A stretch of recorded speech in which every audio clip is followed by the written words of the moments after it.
Hello and welcome to the legal saga. आज हम शुरू करने वाले हैं अपने लॉ ऑफ टॉर्ट्स का नया लेक्चर, डिफेमेशन। अभी डिफेमेशन क्या है? एक आदमी और एक औरत की इज्जत ही उसकी सबसे बड़ी प्रॉपर्टी होती है।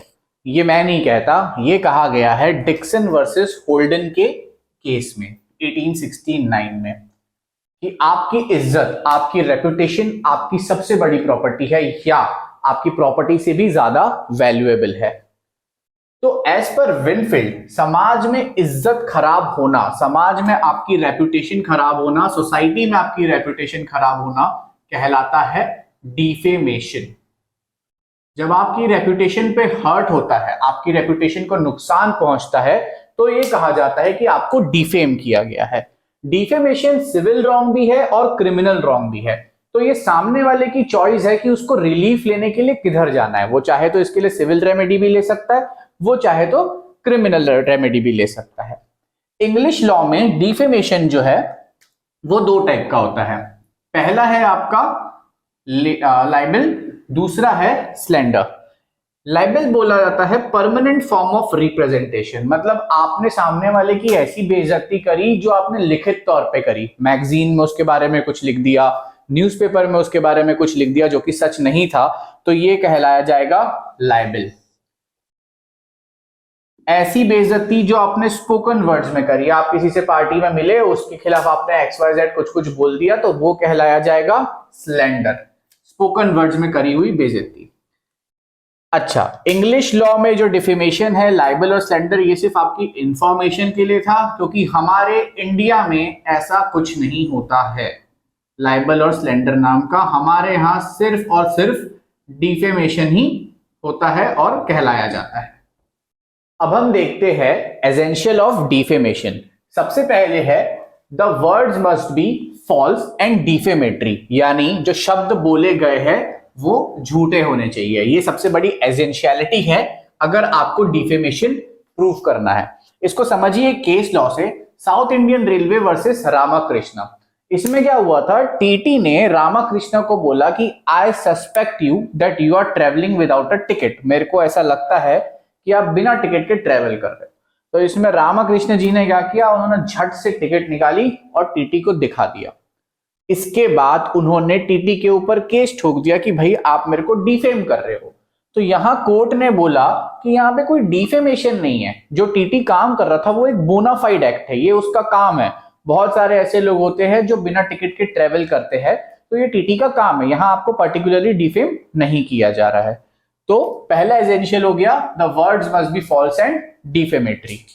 दूसरा एसेंशियल है the word must refer to plaintiff, यानी कि जो शब्द आप यूज कर रहे हो, जो वर्ड्स आप यूज कर रहे हो, वो प्लेंटिफ को रेफर कर रहे हो। यहां पे केस सिर्फ प्लेंटिफ ही कर सकता है। ऐसा नहीं होगा कि आप वर्ड यूज कर रहे हो प्लेंटिफ के लिए और कोई थर्ड पर्सन आके इस पे केस करके जा रहा है। इसका एक फेमस केस लॉ है हेल्टन वर्सेस जोन्स। इसमें क्या हुआ था, ये जो अपना बंदा था ना जोन्स, ये एक क्या बोलते हैं कॉमिक्स बनाता था। तो इसका एक फिक्शनल कैरेक्टर था, इसने एक फिक्शनल कैरेक्टर डेवलप किया था। उस फिक्शनल कैरेक्टर का नाम हमारे प्लेंटिफ के नाम के जैसा था, similar to the name of our plaintiff, यानी हेल्टॉन नाम। अब जैसी हेल्टॉन को ये चीज पता चली, उसने जोन्स के ऊपर डिफेमेशन का केस ठोक दिया। तो बताओ कोर्ट ने क्या बोला होगा? कोर्ट ने यहां पे ये चीज बोली, कोर्ट ने बोला कि भाई ऐसा जरूरी नहीं है, एक नाम के बहुत सारे लोग हो सकते हैं। अब यहां पे बर्डन ऑफ प्रूफ जो होता है वो डिफेंडेंट के ऊपर होता है, इस केस में जोन्स के ऊपर होगा बर्डन ऑफ प्रूफ ये बताने का कि वो हेल्टॉन को रिफर नहीं कर रहा था, वो जानता भी नहीं था कि हेल्टॉन करके कोई बंदा एग्जिस्ट करता है कि नहीं। प्लस अगर आपको पता चल गया है कि ऐसा कोई इंसान एग्जिस्ट कर रहा है जो आपने फिक्शनल कैरेक्टर बनाया है, तो अब आपकी सबसे पहली रिस्पॉन्सिबिलिटी बनती है कि आप उसका नाम बदल दो। तो यहां पे डिफेमेशन नहीं कहलाया जाएगा फॉर दिस पर्टिकुलर टाइमिंग। अब ये the word must refer to plaintiff में आ जाते हैं दो क्वेश्चन। एक, defamation of class of person, क्या डिफेमेशन कहलाएगा? और डिफेमेशन ऑफ डिसीज्ड, यानी किसी मरे हुए इंसान के खिलाफ कुछ बोलना डिफेमेशन कहलाएगा क्या? तो पहली बात आती है defamation of class of person. Class of person क्या होते हैं, जैसे आपके साथ साथ आपके और बैचमेट्स लॉ कर रहे हैं, जब आप पूरा लॉ कंप्लीट कर लोगे आप सब लॉयर्स कहलाओगे। अगर एक जनरल स्टेटमेंट पास हो गई, ये सारे वकील खून चूसते हैं, उसमें से एक आदमी उठ के आता है और केस फाइल कर देता है, तो कोर्ट क्या इसको डिफेमेशन मानेगी? नहीं मानेगी। कोर्ट बोलेगी ये तो जनरल स्टेटमेंट है, ऐसी जनरल स्टेटमेंट तो सब पास करते रहते हैं, आप हर छोटी चीज के लिए उठ के थोड़ी केस फाइल करने आ जाओगे। पर्टिकुलरली आपको तो नहीं बोला, एक स्टेटमेंट दी है सारे वकील खून चूसते हैं, तो ये आपको तो नहीं बोला ना कि सिर्फ आप कर रहे हो, तो यहां पे डिफेमेशन नहीं माना जाएगा। डिफेमेशन ऑफ डिसीज, क्या किसी मरे हुए इंसान के खिलाफ आप कुछ बोलते हो तो वो डिफेमेशन माना जाएगा? हाँ बिल्कुल माना जाएगा, पर केस कौन करेगा? हमारा आदमी तो मर चुका है, तो यहां पे डिफेमेशन जरूर माना जाएगा, और उसके जो लीगल हेयर्स है वो इसका केस आपके ऊपर कर सकते हैं, क्योंकि आप एक मरे हुए इंसान के खिलाफ जो गलत बोल रहे हो उससे उसकी फैमिली के इमोशंस भी हर्ट हो रहे हैं, प्लस उनका एंसेस्ट्रल जो नाम है, उनकी जो डिग्निटी अभी तक बनी है उसको आप डिफेम कर रहे हो, उनकी जो पूरी क्लास ऑफ हेयर्स है उनको आप डिफेम कर रहे हो। ये था अपना second, the word must refer to plaintiff. तीसरा एसेंशियल है the words must be published. इसका मतलब ये हो गया, ये जो वर्ड्स है जो बोले गए हैं it must be published. Published का मतलब सिर्फ ये नहीं होता कि किसी अखबार या मैगजीन में छप जाना या छाप देना, ठीक है। पब्लिश का मतलब क्या होता है, ऐसा कुछ करना जिससे दुनिया के सामने आपका ये करा हुआ कारनामा जो है वो बाहर आ जाए, भले वो स्पोकन वर्ड्स के थ्रू आया हो, भले वो आपने कुछ छाप दिया हो उसके कारण आया हो, भले वो किसी लेटर के थ्रू आया हो, किसी भी मोड से आया हो, पर जब वो चीज दुनिया के सामने जग जाहिर हो जाएगी तो कहलाया जाएगा the words must be published. और ये है तीसरा एसेंशियल डिफेमेशन का। ये तीनों एसेंशियल्स फुलफिल होने चाहिए तभी डिफेमेशन कहलाएगा।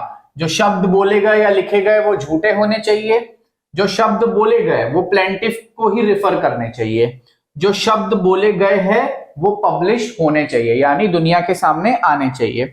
इसमें एक फेमस केस लॉ है टीजी पोन्नेन वर्सेस एमसी वेघेरे। इसमें क्या हुआ था, इसमें ना बंदे ने अपनी वाइफ को एक लेटर भेजा लिख के, उस लेटर में उसने अपने ससुर की बहुत बुराई करी, वाइफ ने वो लेटर अपने पापा को दे दिया। अब जो वो ससुर था उसने इस बंदे के ऊपर केस ठोक दिया डिफेमेशन का।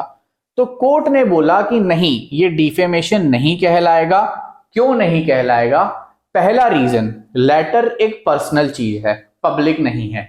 हस्बैंड ने वाइफ को भेजा था तो ससुर ऑथोराइज नहीं था उसको पढ़ने के लिए।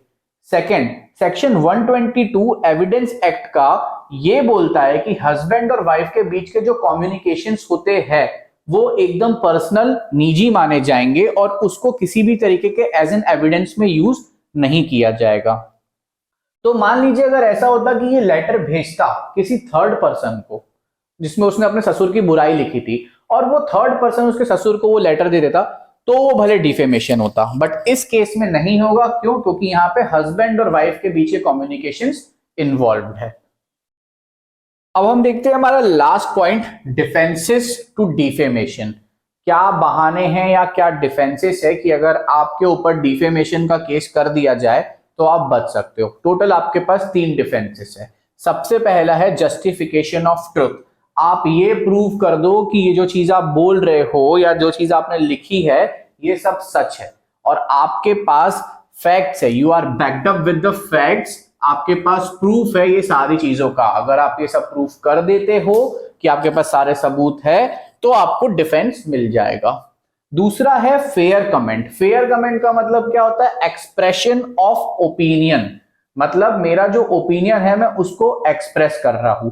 किसको कर रहा हूं और किसके लिए कर रहा हूं? मैं ये पब्लिक एट लार्ज को एक्सप्रेस कर रहा हूं, उनकी भलाई के लिए, उनके बेटरमेंट के लिए। सबसे परफेक्ट एग्जांपल है फिल्म क्रिटिक्स। कोई नई मूवी लगती है तो ये फिल्म क्रिटिक्स उसके बारे में रिव्यू देते हैं ताकि जो लोगों ने अभी तक पिक्चर नहीं देखी है वो जाने से पहले रिव्यू देख के जाए। बहुत लोग होते हैं जो रिव्यू देख के जाते हैं, रेटिंग्स देख के जाते हैं IMDb की, ये सारे लोग वो होते हैं। तो इनके पास एक डिफेंस होता है क्योंकि ये अपना जो ओपिनियन एक्सप्रेस कर भी रहे हैं वो बेनिफिशियल है फॉर पब्लिक एट लार्ज के लिए।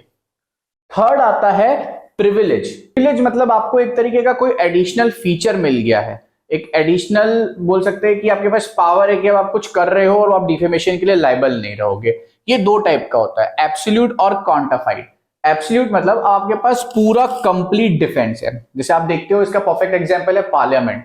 पार्लियामेंट में लोग एक दूसरे को कुछ भी बोल देते हैं, उठा के पटक देते हैं, ये करते हैं वो करते हैं, बट उनको कंप्लीट डिफेंस मिला हुआ है डिफेमेशन का। दूसरा quantified. Quantified is similar to fair comment.